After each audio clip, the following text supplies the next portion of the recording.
दोस्तों आज हम सुनाने जा रहे हैं आपको इस साल की आई एक बहुत ही बेहतरीन कहानी जिसका नाम है don't turn on the light. तो कहानी की शुरुआत होती है स्कूल टाइम के कुछ दोस्त आज एक बार फिर दोबारा से मिल रहे हैं। आज उनके एक दोस्त ओलिविया का जन्मदिन है जिसने अपनी उसी ग्रुप को इनवाइट किया है जिसके साथ वो स्कूल में एंजॉय किया करती थी, जिसमें होती है कैरी, उसकी दोस्त गैबी, उसका बॉयफ्रेंड क्रिस और एक और लड़की जो कि बहुत शो ऑफ किस्म की है शुरू से क्योंकि उसके पिता काफ़ी अमीर है। और फिर आती है ओलिविया जिसका आज जन्मदिन है। वो सभी ये कहकर उसे सरप्राइज करते हैं कि आज वो लोग ब्लू लाइन नाम के क्लब में जा रहे हैं जो काफ़ी मशहूर है लेकिन यहाँ से थोड़ी दूरी पर है। पर उसकी भी उन्हें दिक्कत लेने की कोई ज़रूरत नहीं है क्योंकि तभी वहाँ पर आ जाता है उनका चहीता और ओलिविया का बॉयफ्रेंड माइकल, जो अपने साथ लेकर आया था एक आर्मी गाई जेसन को, जो कि उसका एक्स रूममेट रह चुका है। सभी लड़कियां उसकी आवाज़ सुनती हैं तो वो फिदा हो जाती हैं। तो आपने सभी के नाम जान लिए, अब किसी भी प्रकार की कोई भी कंफ्यूजन नहीं होने वाली। फिलहाल मैं यहाँ बता दूं कि ये कोई आम कहानियों की तरह नहीं है जिसमें कुछ दोस्त कहीं घूमने जाते हैं वहाँ फंस जाते हैं, बल्कि इसमें कुछ एक्स्ट्रा है जो आपको सहमा कर रख देगा। बस देखते रहिए और वीडियो में बने रहिए। सफ़र शुरू होता है, सभी मज़े करते हुए आगे की ओर जाने लगते हैं। कुछ देर के ड्राइव के बाद आता है पहला स्टॉप जहां पर जेसन गैस फिलअप करता है। उसके पास कैरी आकर बात करने की कोशिश करती है क्योंकि वो उसे अच्छा लगता है, लेकिन अभी उसने इस बारे में किसी को कुछ बताया नहीं है। इस बीच हम दो ट्रक ड्राइवर को भी देखते हैं जो कि गैबी और सोफिया को गंदे गंदे इशारे कर रहे हैं। मना करने पर भी वो नहीं रुकते, इसीलिए क्रिस आकर उन्हें ऐसा करने से मना करता है, लेकिन वो तो उसे भी नहीं छोड़ते। तभी आखिर में जेसन को बीच में आना पड़ता है जो उन दोनों को मार कर चित कर देता है और वहाँ से बस लेकर निकल जाता है। और बस में सभी उसकी तारीफ करते हैं क्योंकि उसने ये करके सभी को इम्प्रेस कर दिया। इस बीच वो देखता है कि वही ट्रक उनके पीछे आ रही है, जो देखकर सब थोड़ा टेंस हो जाते हैं। हालांकि जेसन बहुत कोशिश करता है कि वो उनसे दूरी पर रहे, लेकिन वो आखिर में उनके साइड पर आ ही जाते और उन्हें शूट करने लगते हैं। आखिर समय पर जेसन बस को दूसरे रूट पर मोड़ लेता है जिससे वो बच जाते। फिर ये सभी बस को एक जगह पर रोककर थोड़ी चैन की सांस लेते हैं क्योंकि अभी जो कुछ भी हुआ उन्होंने ये एक्सपेक्ट नहीं किया था। इतने में कैरी जाकर जेसन को किस करने वाली होती है कि तभी सोफिया उसे किस कर लेती है, जो देखकर कैरी को थोड़ा अजीब लगता है क्योंकि आज से नहीं बल्कि स्कूल टाइम से होता हुआ आ रहा है। सोफिया ने उसके हर काम में टांग अड़ाई है। अब यहाँ सभी डरे हुए हैं थोड़े से कहीं वो दोबारा से ना जाए, इसीलिए कैरी पुलिस को कॉल लगाने लगती है, लेकिन ओलिविया उसको रोकती है और बताती है कि ऐसा करके वो उसका जन्मदिन खराब कर देंगे। उसे एक शॉर्टकट पता है, वहां से वो ब्लू लाइन तक जल्दी पहुंच जाएंगे। लेकिन वही माइकल की तो बस पर नजर पड़ती जिसमें डेंट लगा देखकर उसकी सांसें ऊपर नीचे हो रही थी क्योंकि अभी वो अपने डैड को क्या जवाब देगा। पर ओलिविया वादा करती है कि वो उसको ठीक करवा देगी। फिलहाल के लिए उन्हें चलना चाहिए क्योंकि कुछ ही दूरी में अंधेरा हो जाएगा। तो सभी फिर से अपना मूड फ्रेश करते हैं और निकल पड़ते हैं। इस बीच कैरी फिर से जेसन से बात करने की कोशिश करती है, पर इस बारी भी कुछ खास फायदा नहीं होता। अब शॉर्टकट पर चलते चलते इन्हें काफ़ी टाइम हो गया था। देन इनके सामने आ जाते हैं दो मोड़। सोचने वाली बात यहाँ पर यह थी कि किसी भी फ़ोन में नेटवर्क नहीं आ रहे थे, पर ओलिविया कहती है कि उसे याद है उन्हें राइट जाना चाहिए क्योंकि वही सही रास्ता है। वो पहले भी यहाँ आ चुकी है, उसका ऐसा कहना था। सभी उसकी बात को मान लेते हैं और आगे बढ़ने लगते हैं। कुछ दूर पर इन्हें एक ब्रांड न्यू स्पोर्ट कार खड़ी मिलती है जिसके आसपास कोई नहीं था, जो देखकर कैरी सोच में पड़ जाती है कि कोई भला अपनी नई कार को यहाँ छोड़कर क्यों जाएगा। लेकिन गैबी उसे इतना स्ट्रेस लेने को मना करती है और ड्रिंक करने को कहती है। अब चलते चलते अंधेरा हो चुका था, लेकिन ताज्जुब की बात यह है कि अभी भी बस ये इसी रोड पर चले जा रहे, यानी कि पिछले 4 घंटों से इन्हें एक भी कार नजर नहीं आई। लेकिन तभी इनके सामने एक कैफे दिखाई देता है, तो कैरी और माइकल अंदर रास्ता पूछने जाते हैं जहाँ पर सारे ट्रक ड्राइवर थे, जिनमें से एक कैरी से कहता है कि यहाँ से अपनी बस को लेकर हाईवे पर चले जाओ। पर कैरी फिर दोबारा पूछता है कि यह रास्ता कहाँ जाता है। वो आदमी उसे बंदूक दिखाकर धमकाता है, इसीलिए बाहर ये आ जाते हैं और अपने साथियों को इस बारे में कहते हैं, लेकिन सभी इस बात को मजाक में लेते हैं और उसी रास्ते पर चलने का फैसला करते हैं। कहीं न कहीं तो उन्हें ये रोड लेकर जाएगा, लेकिन अगर इस रोड की मंजिल मौत हुई तो फिर क्या। खैर क्रिस ने कुछ ज़्यादा ही ड्रिंक कर ली है और इसीलिए ये लोग उसे सुला देते हैं। तभी इनकी बस से कोई चीज़ टकराती है जिससे कि बस बंद हो गई है। इसको देखने के लिए माइकल बाहर टॉर्च लेकर जाता है और चारों ओर फ्लैश करता है, पर वहाँ तो कुछ भी नहीं था, इसीलिए वो बस को ठीक करने लगता है जिससे वो स्टार्ट हो जाती है। पर दोस्तों तभी उसे कोई धीमी सी आवाज़ में पुकारता है, माइकल कहाँ घूम रहे हो, इधर आओ। जो सुनकर माइकल कंफ्यूज हो जाता है, इस अंधेरी रात में उसे कौन बुला रहा है।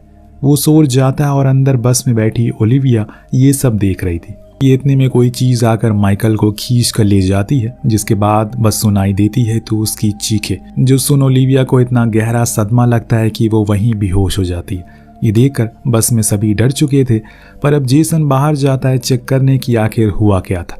बहुत ढूंढने पर उसे कहीं भी माइकल दिखाई नहीं देता कि वो कहाँ गया। इसीलिए वो अपनी बंदूक को लेकर जंगल की ओर जाता है, शायद वहां पर वो हो सके। उसका शक सही भी था। वहीं से माइकल की आवाज आ रही थी कि तभी अचानक से उसकी फ्लैश लाइट बंद हो जाती है। उस अंधेरे में वो भी गायब हो चुका था। बस में मौजूद तीनों लड़कियों को सुनाई देती है तो जेसन की बंदूक से निकली हुई गोलियों की आवाज वो किस पर चला रहा है उन्हें भी नहीं पता। इतनी में अचानक खून से लथपथ जेसन उसके गेट पर आता है और मदद के लिए वो उनसे एक ही चीज कहता है कि भागो। ये बोलते ही वो चीज उसे खींचकर वापस जंगल में ले जाती है, जो देखकर सभी दहल जाते। उन्हें तो समझ ही नहीं आ रहा था कि असल में ये सब क्या चल रहा है। इस बीच कैरी खिड़की से बाहर देखने की कोशिश करती है कि कहीं कोई इंसान दिख जाए तो उसे मदद मांग सके। हम देख पाते हैं कि एक अजीब सा हाथ खिड़की के ऊपर आ रहा है, जो कि कैरी के हाथ को टच करता है, जिसे अचानक से वो पीछे हटती है और चिल्लाने लगती है, जिससे उसके सभी दोस्त सारी खिड़की दरवाजों को लॉक कर देते हैं, क्योंकि उन्हें अब यहाँ से बाहर निकलना है। तो सोफिया डिसाइड करती है कि वो इस बस को स्टार्ट करेंगे और वापस यू टर्न लेकर हाईवे जाएंगे। उनकी किस्मत अच्छी होती है कि बस स्टार्ट हो जाती है, पर कुछ ही समय के बाद किस्मत बुरी भी, क्योंकि बस आगे जाकर बंद हो गई थी। लेकिन उससे बुरी बात तब होती है जब कोई चीज उनकी बस को फिर से खींचकर वहीं लाकर खड़ा कर देती है जहां पर वो पहली थी। यानी कि कोई है जो इन्हें देख रहा है और सुन रहा है और इनके आसपास ही है। तभी कैरी को ख्याल आता है कि कहीं ये माइकल और जेसन ने ओलिविया के लिए कोई प्रैंक तो नहीं बनाया है ताकि उसका बर्थडे और स्पेशल बन जाए, और ऐसा हो सकता है। और इसीलिए वो ओलिविया के मुंह पर स्मोक करते हैं, क्योंकि उसकी स्मेल से वो वोमिट कर देती है। पर आज ऐसा कुछ नहीं होता, यानी कि जो कुछ भी है सब कुछ सच है, फेक नहीं है, जो जानकर अब इन तीनों को और ज्यादा डर सताने लगता है। एक तो कोई भी कार यहाँ के आसपास से गुजर नहीं रही है जिससे कि ये मदद मांग सके, ना ही फोन में नेटवर्क है, अजीब ही सा एरिया है। इतने में वो जो कुछ भी चीज़ थी वो फिर से इनकी बस पर हमला करती है, जिससे कि ये जाकर क्रिस को जगाने की कोशिश करते, जो कि बेहोश पड़ा हुआ था, पर उसने ओवरडोज करी थी। अब जब वो वापस पीछे मुड़ती है तो देखती है कि ओलिविया होश में है और फ़ोन पर किसी से बात कर रही है, जो देखकर सभी अपने फ़ोन उठाने के लिए मुड़ते हैं कि इतनी ही देर में ओलिविया वहाँ से गायब हो जाती है और बस के बाहर जाने लगती है। उसी अंधेरे में ये तीनों इस चीज को देखकर काफी ज्यादा डर जाते हैं। उसे आवाज लगाने लगते हैं कि ओलिविया अंदर आ जाओ, वहां कोई नहीं है। पर उसे तो माइकल की आवाज आ रही थी जो कि उसे ही बुला रही है। लेकिन तभी बस के गेट पर ओलिविया गेट को पीटने लगती है, लेकिन सामने दूसरी वाली ओलिविया है। तो ये कौन है, आखिर ये सब हो क्या रहा है?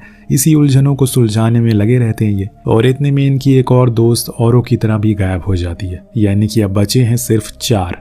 देखते हैं कि अंत में कितने बचते हैं।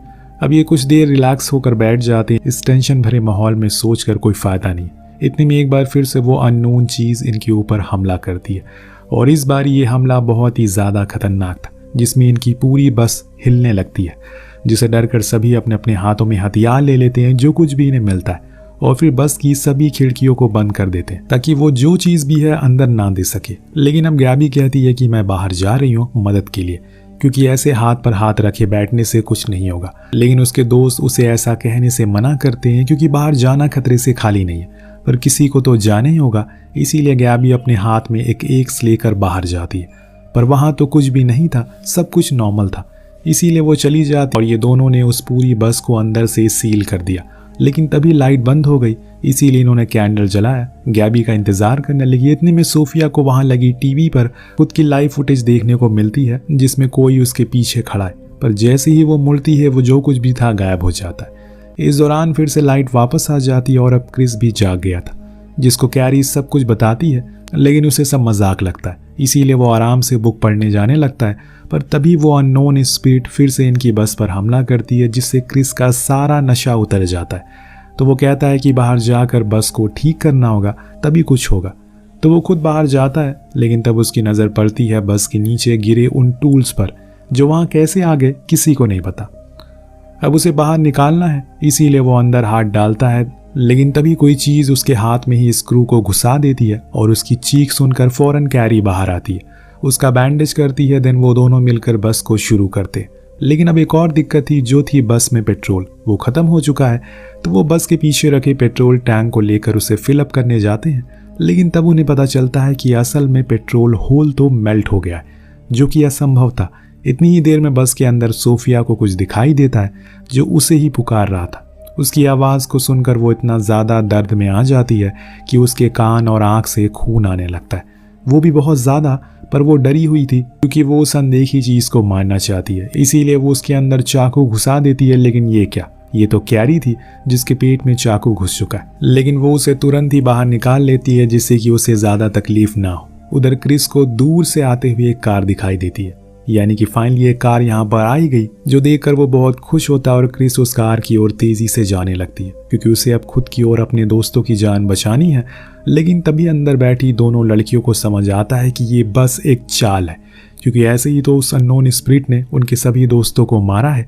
अब वो कुछ क्रिस को बता पाते कि तभी वो कार उसे कुचल कर वहाँ से चली जाती है, यानी कि इनकी एक और उम्मीद खत्म हो गई। अब क्या होगा कि सिर्फ यही दो दोस्त बचे हैं। लेकिन दोस्तों, ये लोग किसी प्रकार के श्रापित जगह पर फंस चुके हैं और जो लग्जरी कार इन्होंने पहले देखी थी, शायद उसके अंदर बैठे लोगों का भी यही हाल हुआ, इसीलिए वो कार आज तक वहीं खड़ी है। खैर, अब ये दोनों अंदर ही बैठे बैठे सो जाते हैं क्योंकि दोनों ही बुरी तरह से घायल थे। तभी कैरी देखती है कि सोफिया उसका गला दबाकर उसे मारने की कोशिश कर रही है, लेकिन असल में तो वो खुद का ही गला दबा रही है क्योंकि ऐसा वो स्पिरिट इनसे करवा रही है। इतने में ही पूरी बस में धुआं धुआं होने लगता है, जो देखकर कैरी सोफिया के हाथ पकड़ने को कहती है क्योंकि अब उन्हें बाहर जाना ही होगा। हल्का फुल्का उजाला भी हो गया, इसीलिए वो भाग सकते हैं। दोनों ही गेट खोलकर बाहर आते हैं, पर तब कैरी को महसूस होता है कि सोफिया ने तो उसका हाथ पकड़ा ही नहीं है, वो तो बस एक छलावा था। अब सोफिया की भी उस बस में मौत हो जाती है, जिसके बाद कैरी भागते हुए जंगल की ओर गई, जहाँ पर उसे गैबी की कटी हुई लाश दिखी, यानी कि उसके सारे दोस्त का कुछ इसी किस्म का हाल हुआ होगा। अब वो भागते भागते हाईवे तक आ गई, लेकिन तभी एक तेज स्पीड का ट्रक उसे कुचल देता है, यानी कि सभी इस कहानी में ख़त्म हो गए। बर्थडे मनाने के लिए ये निकले थे, लेकिन सभी का मरण दिन हो गया। अब यहाँ से सीन शिफ्ट होता है कुछ दिन बाद, जहाँ हम एक कपल को कार में उसी ब्लू लाइन की ओर जाते हुए देखते हैं। जब वो उस वैन को देखते हैं तो वहीं सेम बात कहते हैं कि यार, कोई इतनी अच्छी कार कैसे यहाँ छोड़ सकता है, और बूम, ये कहानी यहीं पर ख़त्म हो जाती है।